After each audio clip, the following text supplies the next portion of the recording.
Capítulo 2. E você, ao menos está tentando me ouvir? Perguntou ele a Ania. Mas ela já não estava mais na tenda. As roupas dele jaziam exatamente no lugar onde ele as havia jogado e no meio da passagem. Ania não as recolheu, não as espalhou, apenas passou por cima, como se tivesse medo de tocá-las. De se contaminar. Talvez realmente tivesse. Provavelmente, o cobertor era mais necessário para ela. Ele que se virasse para se aquecer. Ainda bem que foi embora. Obrigado, Ania. Obrigado por não ter tentado conversar comigo. Por não ter me respondido. Valeuzinho, porra. Disse ele em voz alta. Posso entrar? Perguntou alguém, através da lona, bem ao lado de sua orelha. Artyom. Está acordado? Artyom se arrastou até suas calças. Do lado de fora, sentado num banquinho de acampamento dobrável, esperava um velho de rosto macio demais para a idade. Ele estava sentado de forma confortável, estável, claramente há muito tempo, sem nenhuma pressa de ir embora. Era um estranho, não da estação, franziu o nariz, ao inspirar o ar errado com descuido. Dava para perceber que era de fora. Artyom formou uma aba com os dedos sobre os olhos, protegendo-se com ela da luz vermelha que inundava a estação VDNKH, olhou atentamente para o visitante. O que quer, velho? Você é Artyom? Digamos que sim, respondeu Artyom, farejando o ar, depende. Sou Homer, declarou o velho, sem se levantar. É assim que me chamam. Sério? Eu escrevo livros. Um livro. Interessante, disse Artyom, com a voz de quem não achava nada interessante. Histórico. Mais ou menos. Mas sobre os nossos dias. Histórico? Repetiu Artyom, cauteloso, olhando ao redor. Pra quê? Dizem que a história acabou. E nós? Respondeu o velho. Alguém precisa contar aos descendentes tudo o que aconteceu aqui e tudo o que acontece conosco. Se não for por Melnik, pensou Artyom, então por quem? De quem viria isso? E para quê? Para os descendentes. Uma causa sagrada. E é preciso falar do mais importante, continuou o velho, mostrar como vivemos aqui. Refletir todas as etapas e reviravoltas, por assim dizer. Mas, por outro lado, como fazer isso? Fatos secos são esquecidos. Para que as pessoas lembrem, é preciso uma história viva. É preciso um herói. Procurei material e experimentei várias coisas. Pensei que tivesse encontrado. Mas depois comecei a escrever e não funcionou. Deu errado. E então ouvi falar da VDNKHI. Via-se que era difícil para o velho se explicar, mas Artyom não tinha a menor intenção de ajudá-lo. Ele ainda não entendia o que iria acontecer ali. Do velho não emanava maldade, apenas um desconforto deslocado, mas havia algo se acumulando no ar, algo se formando entre eles, algo que em breve explodiria, queimaria, cortaria em estilhaços. Ouvi falar da VDNKH, dos negros, e de você. E entendi que precisava encontrar você, para... Artyom assentiu, finalmente entendendo. Ótima história. E, sem se despedir, saiu caminhando, enfiando as mãos frias nos bolsos. O velhinho ficou para trás, em seu banquinho confortável, ainda explicando algo às costas de Artyom. Mas Artyom decidiu se fazer de surdo. Piscou, seus olhos se acostumaram ou já não precisava forçá-los contra a luz. Com a luz da superfície, demoraram mais para se acostumar. 1 ano. E isso era rápido. A maioria dos moradores do metrô, expostos ao sol, mesmo velado por nuvens, ficaria cega para sempre. Toda a vida nas trevas. Mas Artyom se obrigou a ver a superfície. Ver o mundo onde nasceu. Por quê? Se você não consegue suportar o sol, como vai voltar lá para cima quando chegar a hora? Todos os nascidos no metrô já cresceram sem sol, como cogumelos. E tudo bem, descobriram que as pessoas não precisam do sol, mas da vitamina D. Descobriram que a luz solar pode ser engolida em comprimidos. E que se pode viver no escuro, pelo tato. No metrô não havia iluminação geral. Não havia eletricidade comum. Na verdade, não havia nada em comum, cada um por si. Em algumas estações, aprenderam a gerar luz suficiente para que ficasse quase como antigamente. Em outras, só havia energia para uma única lâmpada, que ardia no meio da plataforma. E em outras ainda, reinava uma escuridão espessa, como nos túneis. Se alguém trazia luz consigo, no bolso, podia pescar da escuridão pedaços de chão, teto, colunas de mármore. E da escuridão vinham rastejando até o facho de luz os moradores da estação, querendo olhar um pouco. Mas era melhor que não se mostrassem. Sem olhos, já tinham aprendido a viver. Mas a boca deles ainda não havia fechado. Na estação VDNKH, a vida estava bem organizada, e o povo, acostumado com o conforto. Alguns tinham, em suas barracas, pequenos diodos roubados da superfície que ainda brilhavam. Para os espaços comuns, havia um sistema antigo de iluminação de emergência, lâmpadas em cúpulas de vidro vermelho. Com essa luz, seria perfeito, por exemplo, para revelar negativos fotográficos. Assim também a alma de Artyom ia surgindo lentamente naquele vermelho brando, como se emergisse do revelador, e, aos poucos, ficava claro que ela havia sido exposta ainda lá em cima, num dia claro de maio. E, em outro dia, outubro, nublado, queimou-se o filme. Bela história, hein, Xenia? Lembra dos negros? Sussurrava Artyom.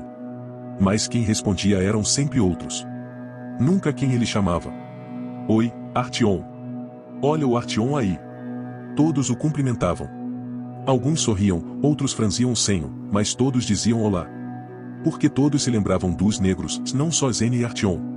Todos lembravam da história, embora ninguém realmente a conhecesse. Estação de metrô VDNKH, estação final. Lar.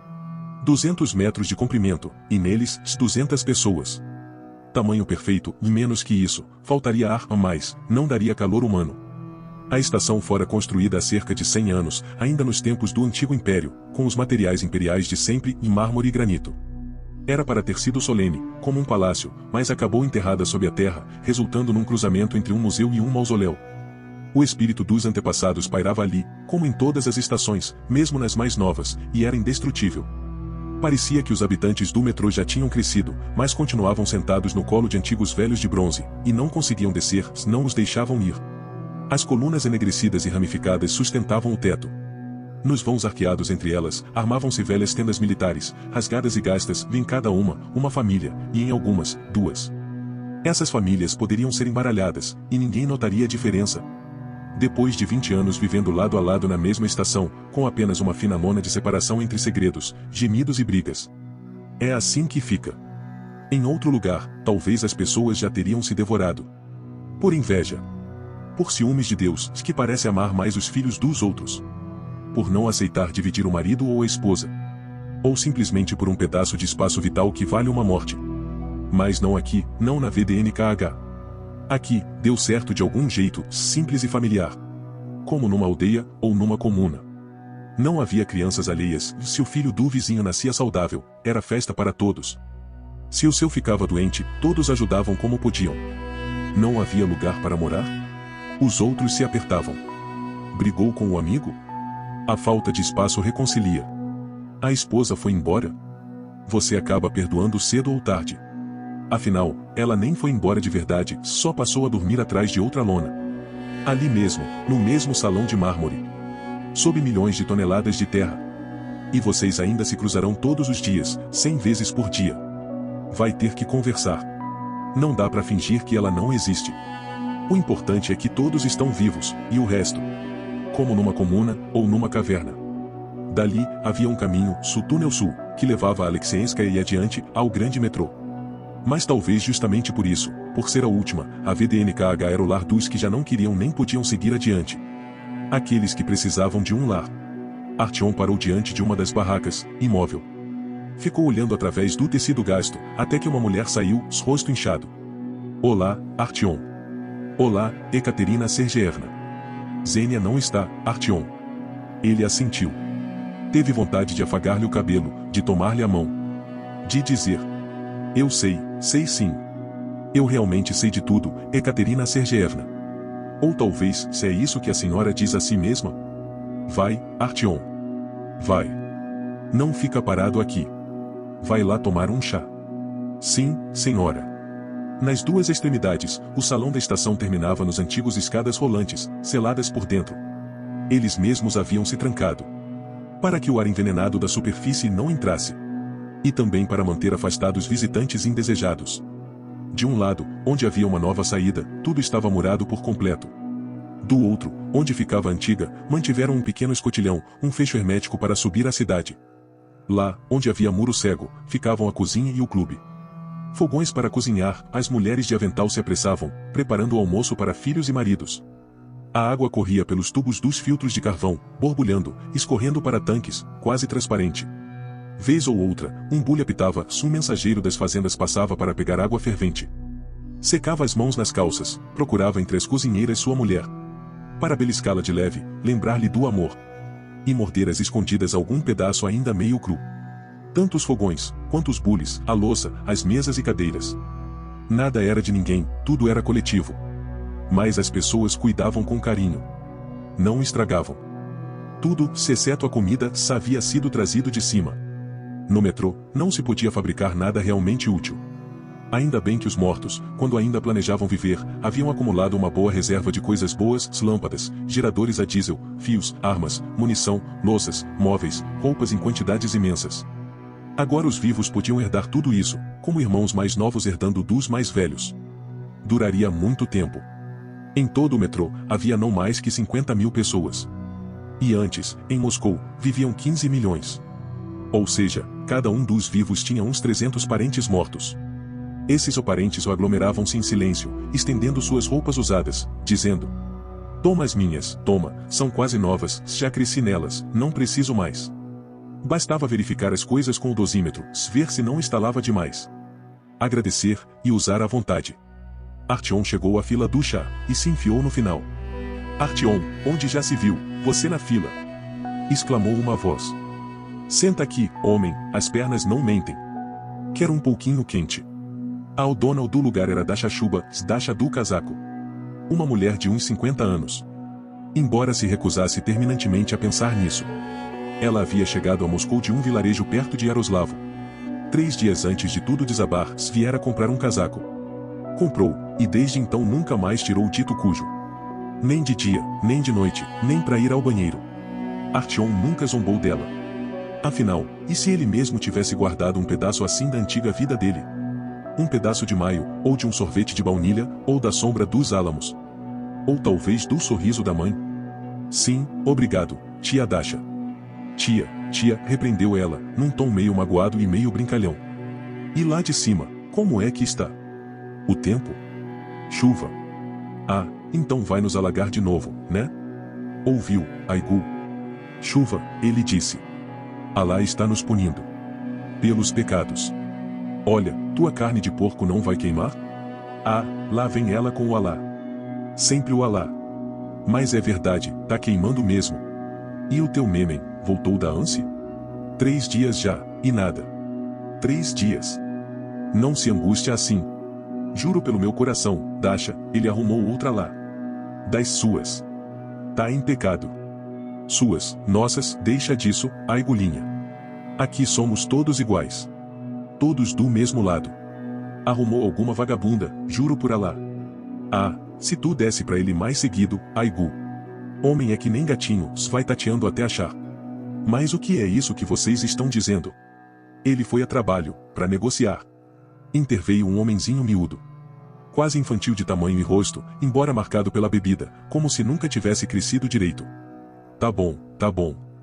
Não precisa defender teus cúmplices, Kolya. E tu, Artyom, não escuta a gente, mulher tagarela. Toma aqui, sopra, tá quente." "Obrigado." Apareceu então um homem todo riscado de velhas cicatrizes brancas, completamente careca, mas sem ar feroz, graças às grossas sobrancelhas e à fala suave. "Saudações a todos os presentes e às damas, em especial. Quem tá no chá aí?" "Fico atrás de você, Kolya." "Ouviram da Anse?" "O que houve com a Anse?" "Fronteira trancada.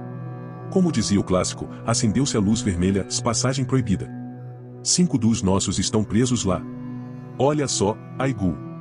Mexe aí teus cogumelos, que estão grudando. E o meu tá lá. Juro por Alá." "Como fecharam, Constantin?" "Fecharam e pronto. Ordem é ordem." "De novo guerra." "Aposto que é com a linha vermelha outra vez, né? Que morram todos logo, de uma vez. E quem sabe, hein, Constantin? Pra quem eu devo ir falar? Meu memem tá lá. É só prevenção. Acabei de vir de lá. Quarentena comercial, parece. Vão abrir logo. Boa tarde." "Ora, boa tarde, cavalheiro. Visitando a gente? De onde veio?" "De Sevastopolskaya." "Posso sentar aqui?" Artyom parou de respirar o vapor quente e afastou-se da caneca branca lascada com filete dourado. O velho havia chegado até ali, encontrado-o, e agora o observava de soslaio, discretamente. "Tudo bem. Não vai sair correndo, né? E como é que o senhor passou pra cá, vô? Se fecharam tudo? Artyom encarou diretamente. Passei por último, respondeu o velho sem piscar, sem desviar o olhar. Logo depois de mim, fecharam. Ah, e podíamos muito bem viver sem eles, sem essa ânsia. Pois que tentem eles viver sem o nosso chá, sem os nossos cogumelos. Parasitas. A gente ainda aguenta, com a ajuda de Deus. Vão abrir. E se não abrirem? E o meu memem? Vai falar com o Sukhoi, Aigulinha. Ele dá um jeito no teu memem num piscar.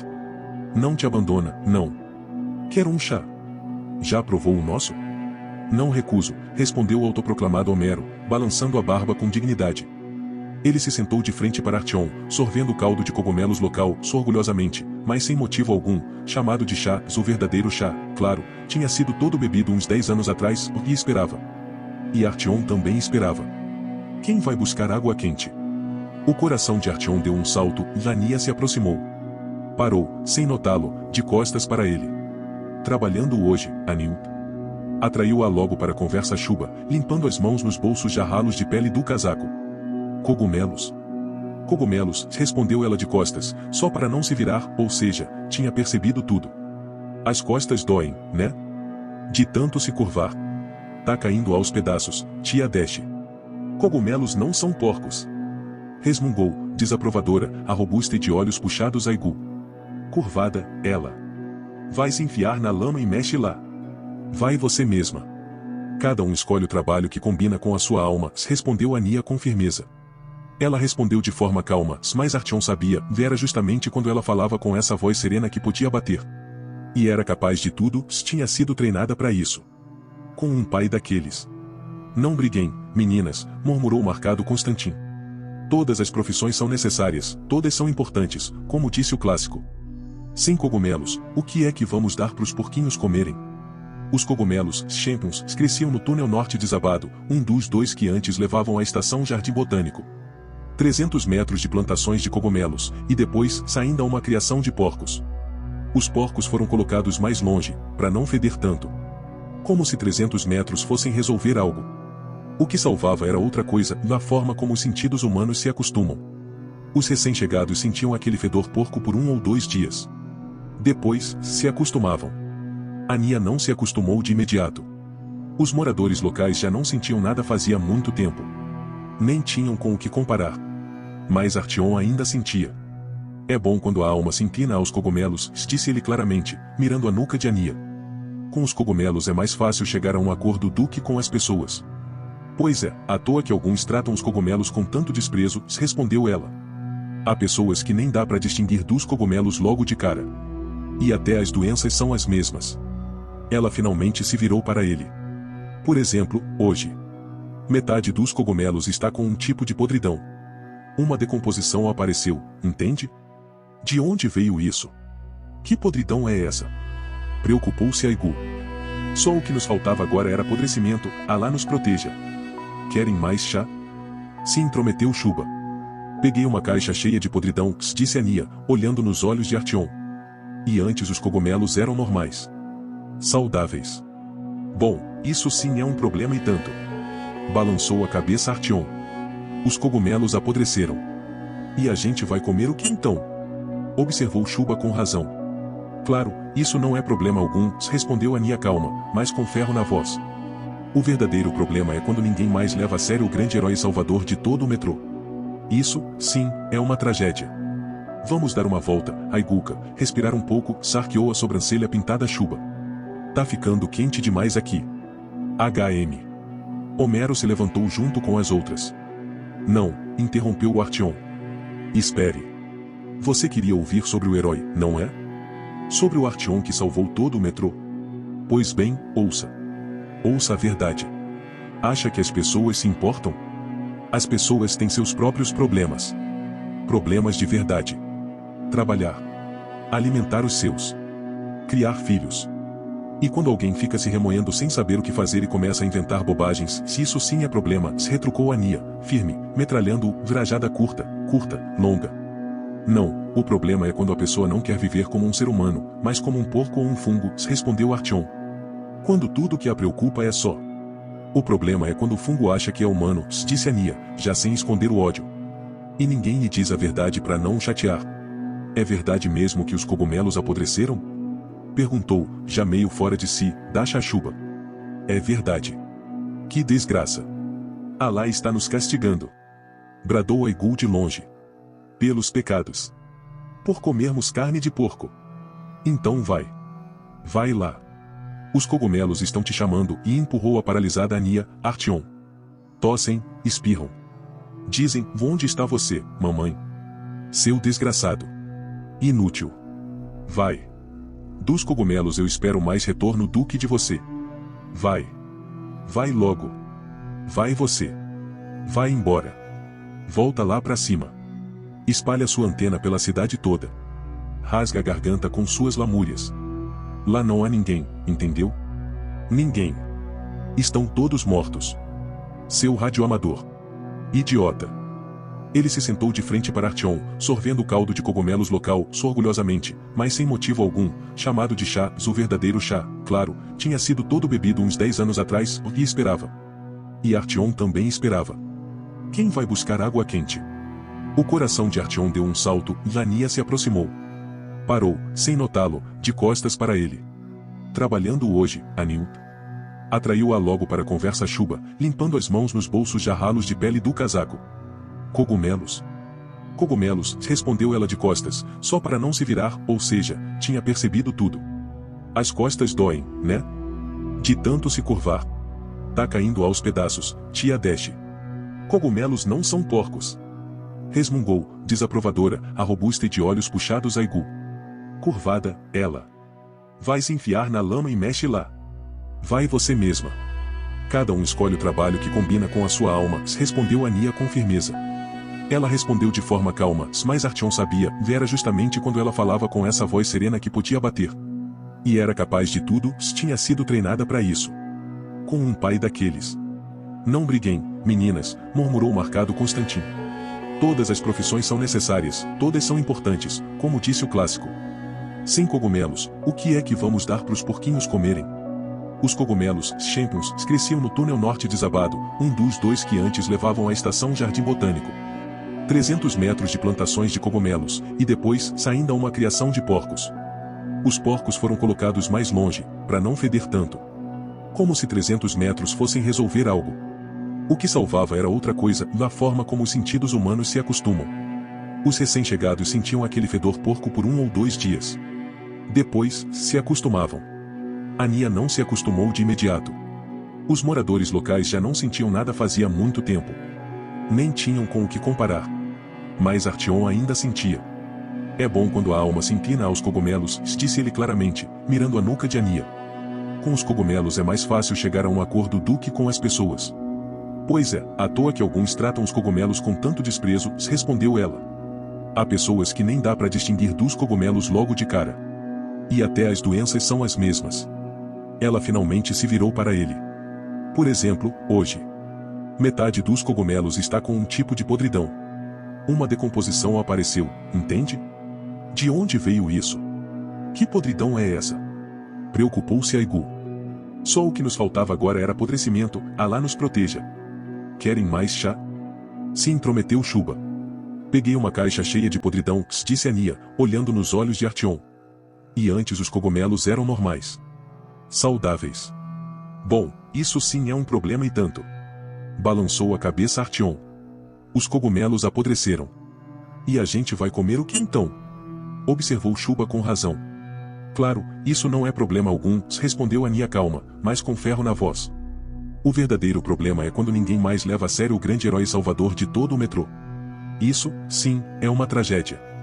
Vamos dar uma volta, Aigulka, respirar um pouco, sarqueou a sobrancelha pintada Chuba. Tá ficando quente demais aqui. HM. Homero se levantou junto com as outras. Não, interrompeu o Artyom. Espere. Você queria ouvir sobre o herói, não é? Sobre o Artyom que salvou todo o metrô? Pois bem, ouça. Ouça a verdade. Acha que as pessoas se importam? As pessoas têm seus próprios problemas. Problemas de verdade. Trabalhar. Alimentar os seus. Criar filhos. E quando alguém fica se remoendo sem saber o que fazer e começa a inventar bobagens, se isso sim é problema, se retrucou Ania, firme, metralhando-o, virajada curta, longa. Não, o problema é quando a pessoa não quer viver como um ser humano, mas como um porco ou um fungo, respondeu Artyom. Quando tudo o que a preocupa é só. O problema é quando o fungo acha que é humano, disse Ania, já sem esconder o ódio. E ninguém lhe diz a verdade para não o chatear. É verdade mesmo que os cogumelos apodreceram? Perguntou, já meio fora de si, da Chachuba. É verdade.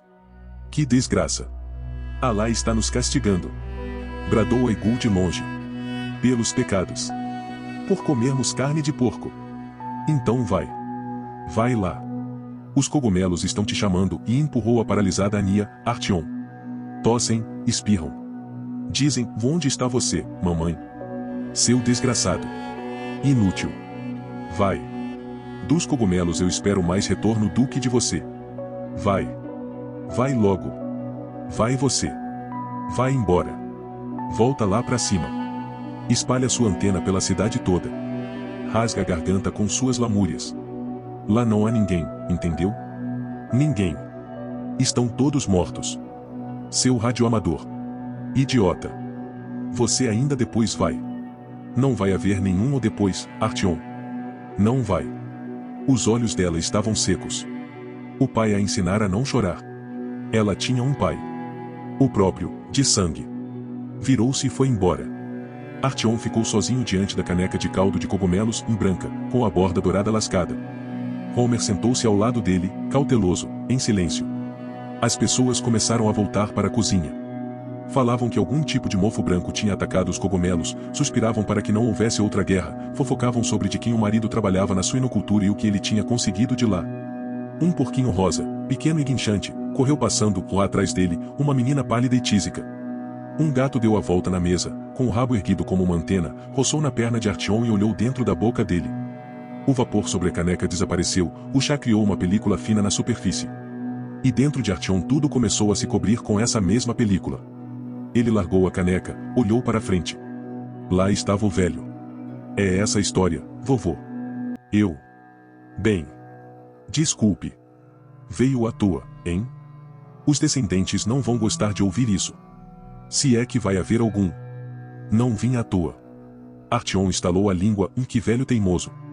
Tirou a bunda do banco e arrastou-se para fora da cozinha, e o café da manhã tinha acabado, agora era hora de cumprir a cota de trabalho. Homer seguiu atrás. Perdão, sobre o que ela estava falando? A moça. Antena e radioamador e não é da minha conta, claro, mas e você sobe lá pra cima, não é? Ouve rádio? Subo e ouço. Espera encontrar outros sobreviventes? Espero encontrar outros sobreviventes. E como estão os resultados? Na voz dele, Artyom não percebeu zombaria alguma. Apenas curiosidade, como se Artyom fizesse algo absolutamente comum. Como se estivesse transportando presuntos defumados para a Ansa. Nenhum. Homer assentiu, franziu o senho. Parecia prestes a contar algo, mas desistiu. Iria oferecer condolências? Tentar convencê-lo? Fingir interesse? Artyom não se importava. Chegaram ao cercado com as bicicletas. Artyom não gostava de cogumelos porque Ania gostava deles, não gostava dos porcos por causa do fedor, que parecia só ele sentir. Mas tinha conseguido um acordo, como herói, estava livre disso. Ainda assim, ninguém comia de graça na VDNKH, cumpria um turno no bloqueio do túnel, e depois mais um na estação. Artyom escolheu as bicicletas. Havia 14 delas, enfileiradas, com os guidões voltados para a parede, e na parede, cartazes. Num deles, Kremlin e o Rio Moscou, ou em outro, uma beleza desbotada em um maior rosa, ou no terceiro, os arranha-céus de Nova York, ou no quarto, um mosteiro coberto de neve e um calendário com feriados ortodoxos. Escolha o humor do dia e pedale. As bicicletas ficavam presas em suportes, ou das rodas saíam correias ligadas a um dínamo. Em cada uma pequena lanterna, iluminando fracamente o pôster da tua fantasia do dia. O resto da eletricidade ia para baterias, para alimentar a estação. As bicicletas ficavam no túnel sul, cheio de entulho, e estranhos não podiam se aproximar se era um objeto estratégico. O velho, ao que parecia, nunca tinha ido até lá. Comigo, disse Artyom ao guarda, sem saber porquê, e Homer pôde entrar. Artyom montou na velha estrutura enferrujada, segurou as empunhaduras de borracha. À frente surgiu o pôster conseguido dos livreiros da Ansa, em Berlim. O portão de Brandemburgo, a torre de TV, e uma escultura negra, uma mulher com as mãos erguidas à cabeça. Os portões, percebeu Artyom, pareciam muito a entrada da VDNKH, e a torre de TV berlinense, com aquele bojo esférico no meio, lembrava a de Ostankino. E aquela estátua da mulher, sou gritando, ou tapando os ouvidos. Como se ele nunca tivesse saído de lá. Quer dar uma volta, vovô? Perguntou Artyom, virando-se. Faz bem pro coração. Vive mais. Aqui. Mas o velho não respondeu, só olhava vidrado para as rodas murchas girando, tentando agarrar o ar. O rosto dele estava torto, como o de um paralítico, de metade sorria, metade estava morta. Está tudo bem com você, vovô? Perguntou Artyom. Sim. Lembrei de uma coisa. De alguém, e disse Homer roucamente, limpando a garganta, recompondo-se. Ah. Todo mundo tem de quem se lembrar. 300 sombras por pessoa. Ficam só esperando que você pense nelas. Montam suas armadilhas, esticam seus fios, tecem suas teias, se esperam.